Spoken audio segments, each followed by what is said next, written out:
Hi everyone, this is Kelly from The Truth and Story, and I'm so excited that I had to pop on and do a little video. Hopefully this won't be too long.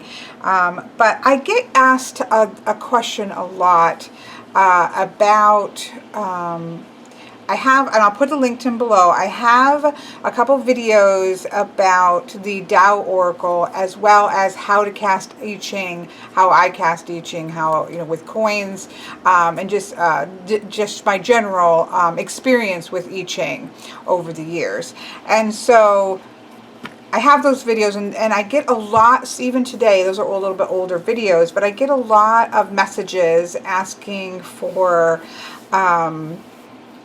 book recommendations for a copy of the Book of I Ching, as well as just other questions about I Ching quite often. But generally, it's book recommendations. Which because there's a lot of different translations out there, and which one do you use, and these kinds of questions. Well, about 2 years back, and I'm going to talk about this in a minute because I'm so excited. But let me do my forward here. About 2 years ago, I had messaged to Benebell.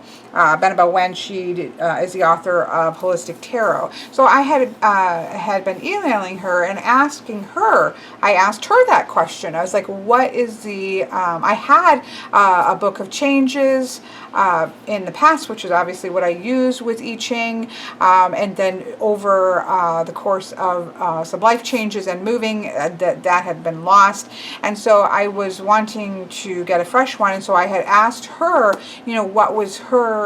I knew that she obviously did I Ching professionally, and so I wanted to know what book, what translations that were out there she recommended. And she was so gracious as to give me her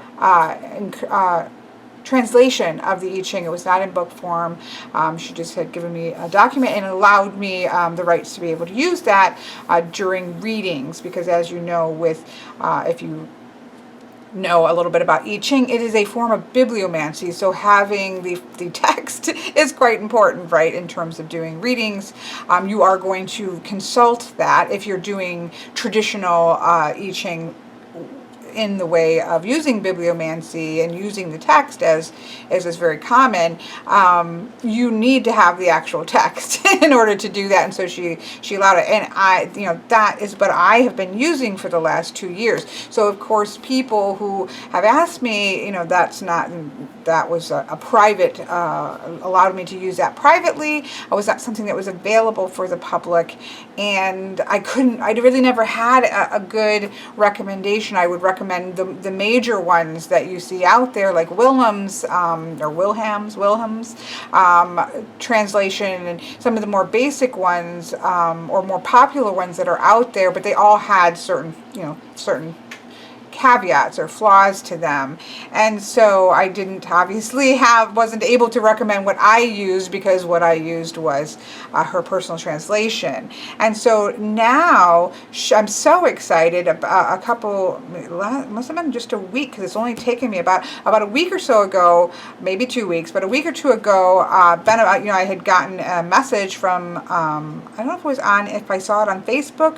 I might have seen it on her Facebook first, I'm not sure, but she was putting out a course for I Ching, and so which didn't initially, I had seen it, but I hadn't really read through it closely, and I already read I Ching, and so it wasn't something that super caught my attention, but for whatever reason, I saw it a second time and read what is actually included in the course pack. And one of the things that was included in the course pack was the rights to publish from Lulu. Well, she shows you how to do it through Lulu.com, but the rights to publish her book of her translation. And I was sold right then and there, because even if I never looked at another video, there's a bunch of videos, and there's all, Benebell, she does amazing amounts of supplemental information, supplemental PDFs, and all kinds of things. There's an actual oracle deck that you can print out. I'll put the link to this below. It's so that you can see what all is included. But even if I never looked at any of those, because I probably wouldn't do the Oracle deck. I use the Tao Oracle to, you know, if I've done if I've done a reading for somebody, I will pull out. I don't use this to cast I Ching. I cast I Ching with coins, but, or I've been playing around with casting them with dice as well, but I cast it this way, but I will use these cards to lay out to represent, just because I love the paintings on these, to represent the hexagram if there's changing lines, and the second card to represent the second card. So I already use these and absolutely love these, so I probably won't use the Oracle deck, but there's an Oracle deck that has just, you know, all the hexagrams with the text to be able to use it as an Oracle. Anyways, if I never did anything but print the book, it was going to be 100% worth it, because I had it in a document format, so it was just kind of cumbersome to use it. It was a big file. It was cumbersome, and it wasn't really set up for printing yet, and so I had like a little portions of it printed out, but it was just kind of cumbersome. So being able to print this out was, for me, well worth the cost of the course, which is $42, and it cost me $10 on Lulu to print this, and so it was $52. So even if I never looked at anything else in the chart, this to me is 100% worth the $52, right?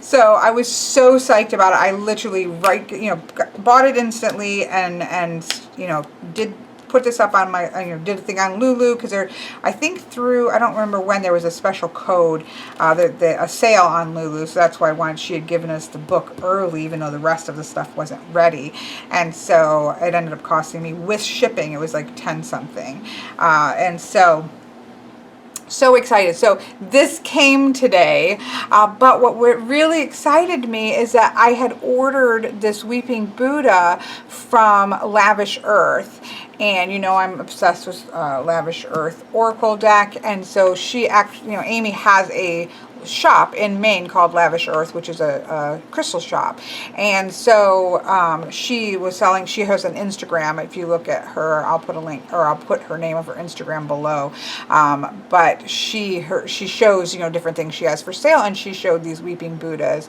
and the idea is sort of like a worry stone. I was talking to Patrick about it, because he had said, "Oh, did you see these? I know you want one."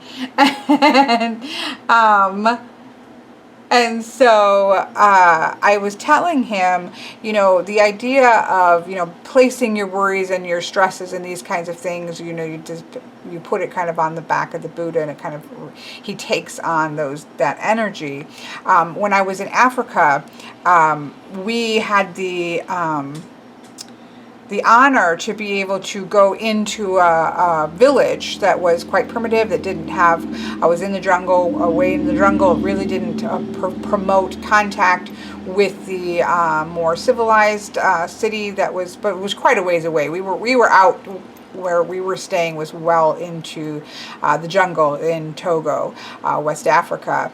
But we were able to go into a village. Everybody had to leave the village. The leader allowed for us to come in, but everybody had to leave. They couldn't have any contact with us. We were able to walk through and kind of see this functioning village where these people lived.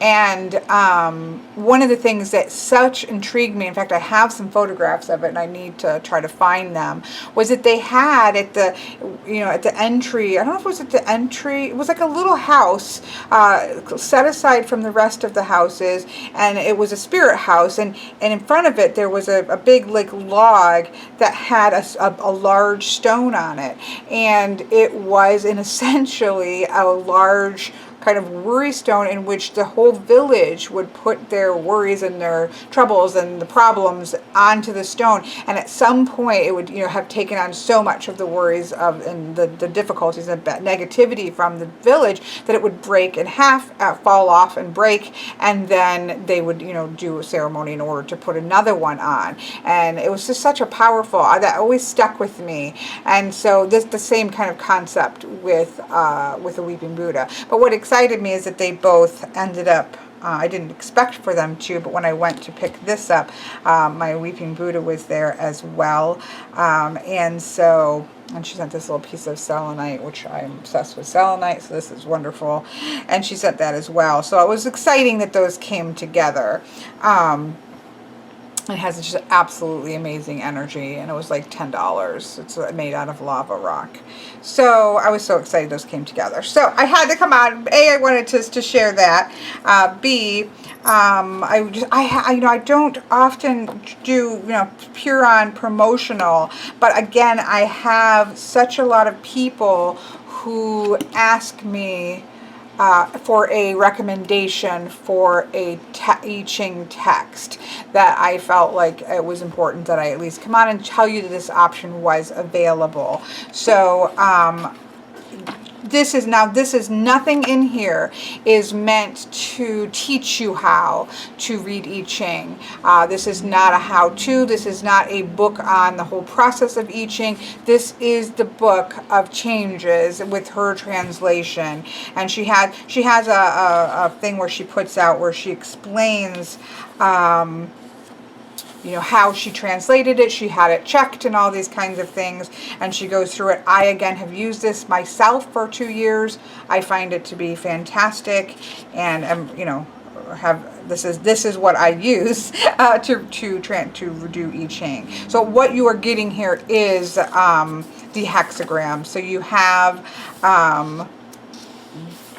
she has some things here about other things, Emperor of the West, or Empress, Mother of the West, the Lady of the Ninth Heaven, and then she goes into each of the trigrams, which are the building blocks of not just of a hexagram, but the building blocks of the world and what those are connected with.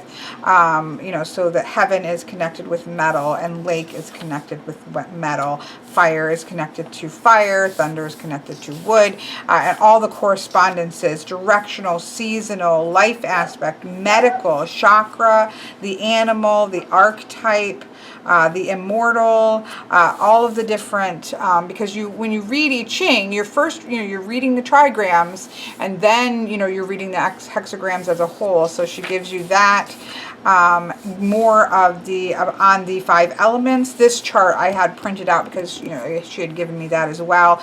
And this was extremely helpful just in having those elemental, attributions, because it's a different elemental system. It's a 5 elemental system instead of the Western 4 elements that we're used to. Of course, with any I Ching, you're going to have a chart like this, because that allows you, okay, well, you have this at the bottom and this is at the top, and so what does that make as a hexagram? So that's, important chart, very clear. And then she goes into each of the hexagrams. So she has the hexagram, she has the actual oracle part, that's translated, and then she has each of the lines for the changing lines, and then it goes to the next hexagram. And so that is what the book comprises of. It's not meant to be how-to. It's meant to be your text, your sacred text that you use for I Ching. And she also gives you a bunch of, and she gives you permission and recommends not putting any, even her name. Her name is obviously attributed inside, but this is meant to be used, to be able to use with clients and things. And so this becomes your personal book of changes. She gives you a bunch of different covers to be able to use whatever speaks to you to use, as well as obviously the rights to create your own cover for it. But I really liked this. Felt very earthy, and so this is the one that I used and just kept the back black. But then the rest of the course, so if you purchase the rights to print this, so you purchase a course, then she's got all kinds of videos on, the origins of I Ching, how it was westernized, it moved into the Western world, how to cast with yarrow, coins, rice. I think those are the 3 methods that she gives you instructions on how to interpret it, just the whole thing. You could go into this with no understanding of I Ching and be able to come out having an understanding and ability to read I Ching. Obviously, you will then have to gain proficiency, but you have everything you need to come out, and also even section on using I Ching in a more of a magical or esoteric sense as well. So anyways, I am so excited about this. I'm so excited to have it in a book form. Again, I have it and I've used it for 2 years on my computer, but you know, bibliomancy, obviously, this is the only thing that I really use. I have done some bibliomancy with other texts. I've even done bibliomancy with Shakespeare. But generally, you know, when I think of bibliomancy, then it's with this. You're using some method of casting, whether it be coins, whether it be dice, whether it be yarrow sticks or rice grains. You're using some method of divination to get you to a text, to get you to that and the oracle is the actual text here. Now there are then things that you can do to break down and use the actual lines and the hexagrams as an oracle as well in terms of what you see, but at its core it is a form of bibliomancy and the oracle is the text.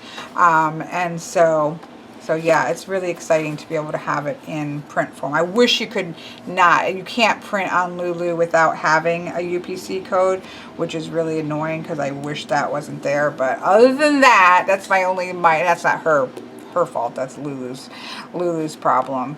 But I'm just so excited about it that I had to make sure I came on and told you about it in case you don't follow Benebell when. Obviously, this isn't going to show up in bookstores, and because I've had so many people ask me for my recommendation for a book of changes, and this is what I use, and I couldn't recommend it. So now I can, and so that's what this is about. So I hope that somebody finds this helpful. It's more of just kind of an informational there. It's not so much on how to cast I Ching. Again, I'll put my videos on I Ching down here. I'll put the link to the course where you can have access to print this. I can't remember if I have. This is my like worksheet that I use when I'm just writing, you know, doing actually in the casting the I Ching. I don't remember if I have this in the worksheets or not. I'll have to check and see. But anyways, any of those resources I will put to go, but this put below. But this is just more of a look what you can now get. So I'm really excited about it, and I hope this has helped a few of you who were interested in what text that I use.